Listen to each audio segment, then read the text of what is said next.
बीते जुलाई माह की बात है। एक युवक डीएम दफ्तर पहुंचा और डीएम साहब से कहने लगा कि साहब, मेरे पिता की हत्या आज से 30 साल पहले एक ग्रामीण की मदद से मेरी मां और भाइयों ने मिलकर कर दी थी। उनके लाश को घर के आंगन में ही दफनाया है। आप यकीन ना हो तो खुद चल के देख लीजिए। आप खुदाई करवाएंगे तो जरूर उनकी लाश मिल जाएगी। युवक के मुंह से इस तरह की बात सुनकर डीएम साहब अचंभित हो गए कि कैसे युवक की आज चेतना जगी है, जो अपने पिता की हत्या होने के 30 साल बाद शिकायत करने पहुंचा है। फिर उस युवक का लगता है कि मानसिक संतुलन ठीक नहीं है। कुछ ऐसा ही सोचकर उसे बैठाते हैं इत्मीनान से और उसे पानी पिलाया जाता है। उसके बाद उससे कहते हैं कि आखिर तुम क्या कहना चाहते हो, अब एकदम ठंडे दिमाग से बताओ। तब युवक कहता है कि साहब, जो कुछ भी मैं कह रहा हूँ वो ठीक अपने होशो हवास में कह रहा हूँ। मेरे पिता की हत्या मेरी माँ और भाइयों ने मिलकर कर दी थी और उनकी लाश को घर के आंगन में ही दफन किया है। तब डीएम साहब एसडीएम को आदेश देते हैं इस मामले की पड़ताल करने के लिए। तो एसडीएम साहब अपनी टीम के साथ मौके पर पहुंचते हैं उस गांव में और ग्रामीणों से पूछते हैं। तो युवक के लापता होने की खबर तो चल जाती है, लेकिन उसके साथ क्या हुआ, वो जिंदा है या नहीं है, किसी और शहर में चला गया, इसके बारे में ग्रामीण कुछ नहीं बता पाते हैं। फिर शिकायतकर्ता युवक के ही निशानदेही पर उसके घर के आंगन को खुदाई करवाया जाता है। तो वहां पर एक कंकाल मिल जाता है। कंकाल मिलने से आसपास के इलाकों में और उस गांव में सनसनी फैल गई। लोगों का हुजूम उमड़ने लगा और लोग जानने के लिए उत्सुक हो गए कि क्या 30 साल पहले लापता हुआ युवक का ही घर में मिला कंकाल है या किसी और का है। अगर किसी और का है तो इस युवक का क्या हुआ जो 30 साल पहले लापता हुआ था। फिलहाल इस घटना की गंभीरता को देखते हुए मिले कंकाल को डीएनए टेस्ट के लिए भेज दिया गया है। तो कैसे 30 साल पहले लापता युवक की रिपोर्ट दर्ज कराने उसका बेटा पहुंचा डीएम दफ्तर में 30 साल बाद। अगर उस युवक की हत्या हुई तो किसने किया और 30 साल उसका राज कैसे दफन रहा, आज की वीडियो में हम उसी घटना के बारे में जानेंगे विस्तार से। नमस्कार, स्वागत है सच्ची घटनाओं पर आधारित क्राइम स्टोरी के इस नए एपिसोड में। आज की जो सच्ची घटना है वह उत्तर प्रदेश राज्य के हाथरस जिले के अंतर्गत पड़ने वाले मुरसान थाना क्षेत्र के गिलोदपुर गांव की सच्ची घटना है। घटना 1994 की है। आज से 30 साल पहले एक युवक बुद्ध सिंह नाम का रहता था। उसकी पत्नी थी साथ में उर्मिला सिंह और साथ ही उसके 4 बेटे थे। सबसे बड़ा बेटा प्रदीप, दूसरे नंबर का बेटा मुकेश, तीसरे नंबर का बेटा बस्तीराम और चौथे नंबर का बेटा सबसे छोटा जो था पंजाबी सिंह।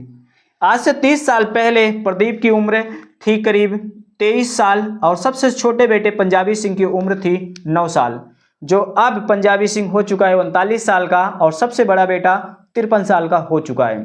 बुद्ध सिंह थे तो किसान। घर की माली हालत भी बहुत अच्छी नहीं थी, लेकिन बीवी बच्चों के साथ हमेशा जिंदा दिली के साथ खुश होकर रहते थे। एक दिन बुद्ध सिंह अचानक घर से लापता हो जाते हैं। लापता होने के बाद घर वाले गांव वालों की मदद से, पड़ोसियों की मदद से, रिश्तेदारों तक पहुंच के एक दूसरे से पूछताछ करते हैं, पता लगाते हैं। उस टाइम में तो मोबाइल का दौर नहीं था, लेकिन सामने से जाकर पहुंचकर जरूर पूछे, लेकिन बुद्ध सिंह के बारे में कुछ पता नहीं चला कि वह कहाँ गए, कहाँ पर है, कुछ नहीं पता चला। काफ़ी दिन तक तो घर वालों ने उनका खोजबीन किया, लेकिन धीरे धीरे जैसे जैसे लापता होने की घटना पुरानी होती गई, वैसे ही लोगों के जेहन से बुद्ध सिंह मिटते भी चले गए। उसके बाद परिवार वाले फिर उनकी यादों को भुलाकर रहने लगते हैं। लेकिन काफ़ी समय बाद जब बुद्ध सिंह के बेटों में आपस में बंटवारा हुआ और घर में नोकझोंक थोड़ा शुरू हो गई, तो एक दिन जो बुद्ध सिंह के बड़े बेटे होते हैं प्रदीप सिंह और मुकेश सिंह, वह अपने सबसे छोटे भाई पंजाबी सिंह को धमकी देते हैं कि जो कुछ भी मैं कह रहा हूँ, जो कुछ भी कर रहा हूँ, उसमें तुम खुश रहो। अगर ज़्यादा बोलोगे, नहीं मानोगे हमारी बात, तो हम भी तुम्हारा हश्र वही करेंगे जो पिता का किया था। अपने भाइयों के मुंह से इस तरह की बात सुनकर पंजाबी सिंह को बहुत ठेस लगा। वह इसी बात को सोचते रहे कि आखिर क्या मेरे पिताश्री की हत्या मेरे भाइयों ने ही की है। इस तरह की बात कि जो पिता के हश्र हुआ है वही तुम्हारे साथ भी हो जाएगा। अपनी जान को खतरा महसूस करते हुए वह रात भर सो नहीं पाता है। बिस्तर पर तो लेटा होता है, लेकिन उसे नींद नहीं आती है। फिर धीरे धीरे उसकी चेतना पुराने समय में चली जाती है, जो आज से 30 साल पहले घटना घटी थी। उस समय तो पंजाबी सिंह के बचपना था, 9 साल अवस्था थी। कुछ तो याद था, लेकिन समय के साथ साथ धीरे धीरे भूल चुका था, जो अब भाइयों ने इस तरह की बात कह के फिर उसे याद दिला दी थी। फिर सुबह होने के पर वह पहुंचता है डीएम दफ्तर हाथरस और डीएम साहब से अपनी शिकायत बताता है कि मेरे पिता की हत्या आज से 30 साल पहले एक ग्रामीण की मदद से मेरी मां और भाइयों ने मिलकर कर दी थी और उनके डेड बॉडी को घर के आंगन में ही दफनाया है। युवक के मुंह से इस तरह की बात सुनकर एक बार डीएम साहब भी अचंभित हो जाते हैं कि इसका मानसिक संतुलन ठीक है या नहीं है। लेकिन उस युवक को जब इत्मीनान से बैठाकर पूछा जाता है तब युवक जो बात बताता है उस पर अडिग रहता है। तो डीएम साहब भी उसकी बात सुनने के बाद फिर एसडीएम को आदेश देते हैं उस घटनास्थल पर पहुंचने के लिए। एसडीएम साहब अपनी टीम के साथ पहुंचते हैं, ग्रामीणों से पूछताछ करते हैं। तो 30 साल पहले बुद्ध सिंह के लापता होने की खबर के बारे में तो गांव वाले बता देते हैं, लेकिन वह जिंदा है या मुर्दा है, कहीं चला गया या उसकी हत्या हो गई है, स्वाभाविक मौत से मर गया, इस बारे में गांव वाले कुछ भी नहीं बता पाते हैं। उसके बाद फिर इसी महीने 26 सितंबर को एसडीएम के निगरानी में उस युवक के घर की खुदाई करवाई जाती है आंगन में। तो 10 फीट नीचे खुदाई करने के बाद 3 मजदूरों की मदद से एक कंकाल को बाहर निकाला जाता है। कंकाल आधे से ज़्यादा सड़ गल चुका था, सिर्फ खोपड़ी की, कूल्हे की और एक आध दो हड्डियां इधर उधर से बची थी। बाकी सब इतने दिन से जमीन के अंदर रहने के बाद गल चुकी थी। रात 9 बजे तक खुदाई चली, बमुश्किल से इस कंकाल को मिला।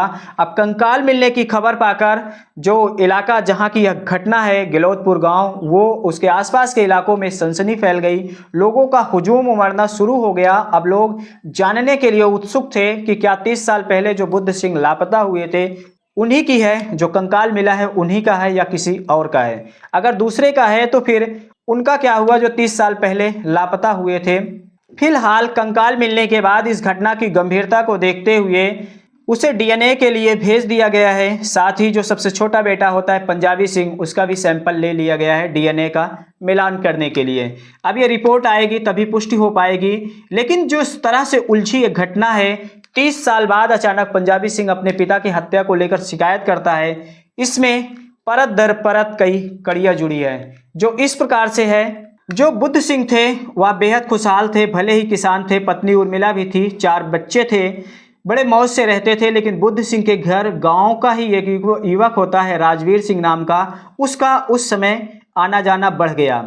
उसकी वजह थी कि वह थोड़ा धनवान था। घर आने पर वह कुछ मदद भी कर देता था कभी, लेकिन इन सब से बुद्ध सिंह अनजान था। उसकी पत्नी जो थी वह भली भांति वाकिफ थी कि वह धनवान है, वह पैसे वाला है, वह मदद कर सकता है। उर्मिला सिंह धीरे धीरे उस राजवीर नामक युवक के करीब होती चली गई और बुद्ध सिंह इस बात से अनजान था।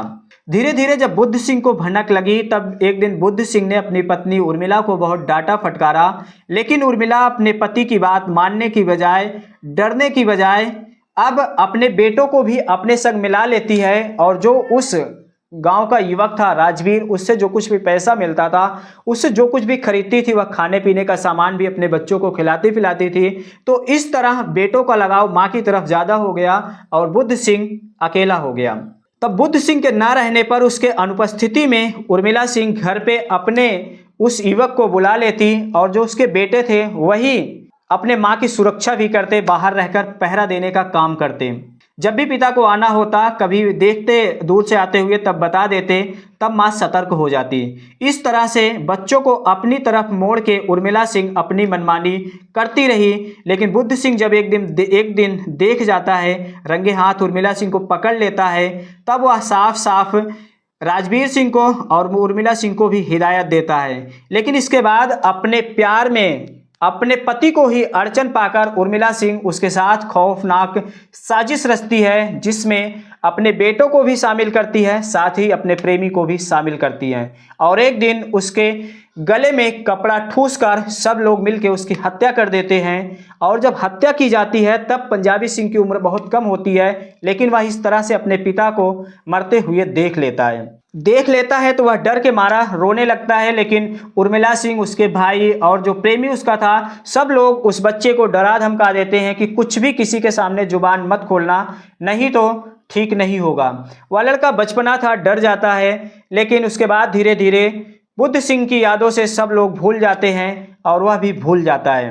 लेकिन जब बड़ा हो गया तब भाइयों में जब झगड़ा हुई, एक दिन उसे धमकी दिए, तब वह जाकर उस बात की पोल खोल देता है, डीएम के सामने शिकायत कर देता है। शुरुआती कार्रवाई में जो युवक ने बताया वो बात तो सच होती दिख रही है। कंकाल बुद्ध सिंह की है या किसी और की है, इसकी पुष्टि के लिए डीएनए टेस्ट के लिए भेज दिया गया है।